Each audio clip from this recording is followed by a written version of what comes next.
Well, I think that even putting together was a project, but to a person reading this can feel like a project too.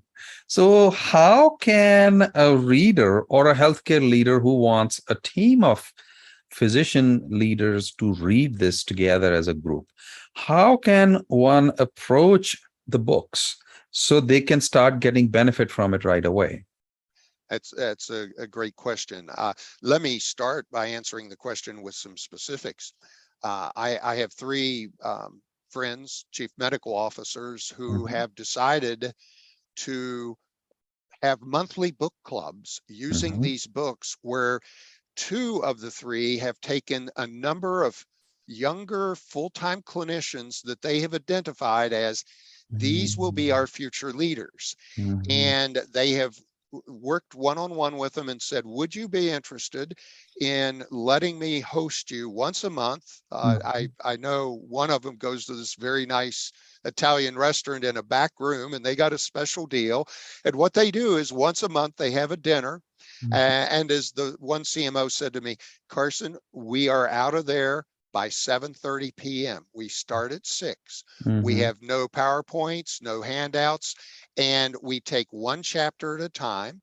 And mhm, we have an individual physician who will volunteer and say, I'd like to lead the discussion next month on chapter 3 or chapter mhm, 6, because mhm, that's of interest to me.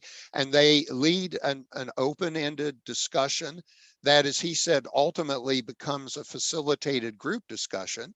And mhm, he said the real proof is when he said he sets his iPhone to go off at 7:30, and he said, folks, we're done. Let's get home and see our families. He says every time they started this last fall, there's still people in the parking lot 7:45, 8 o'clock talking to one another, not necessarily about the topic mhm, covered in the chapter.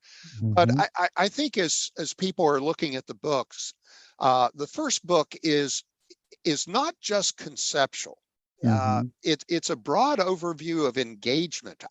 For example, there's a chapter on the academic literature for employee engagement.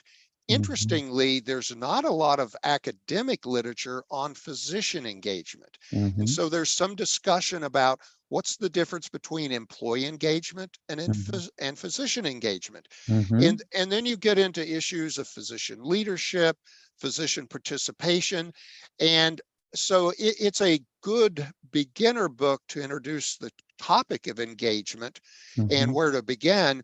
And then the second volume is that drill down. The second volume is where the supply chain chapter, Yep. dyad and triad chapter appears. The how do you develop physician leaders chapter Mhm, appears. mhm, So the second volume actually gets in more to here's how to do it. Here's how it's been done in several organizations. And mhm, what I like about what a lot of the contributors did, they didn't just write conceptually, they gave specific ideas. And mhm, they said, at this organization, they tried this. At this organization, they tried that. And quite frankly, I've learned over the years, physician engagement in a small critical access hospital that's the only one in a county is mhm, not the same as an 800 bed academic medical center. And it doesn't mhm, mean one is bad and one is good. It's mhm, just saying it's different.